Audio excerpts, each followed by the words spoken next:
Et si Spider-Man Brand New Day commençait comme ça? Imagine un écran noir.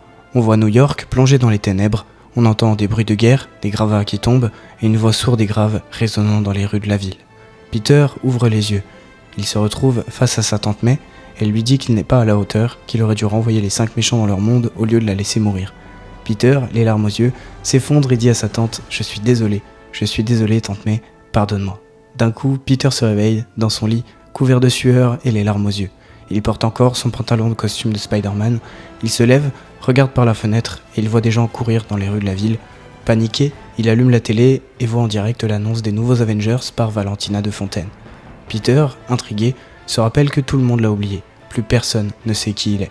Alors, il se dit que le monde a meilleur temps d'avoir confiance en ces nouveaux Avengers qu'en quelqu'un qui n'a même pas pu protéger sa tante. Sur sa radio, il entend qu'un cambriolage a eu lieu pendant la panique due aux événements impliquant Sentry et les Thunderbolts. Alors, il enfile le reste de son costume, saute par la fenêtre, puis voltige à toute vitesse en fendant le vent.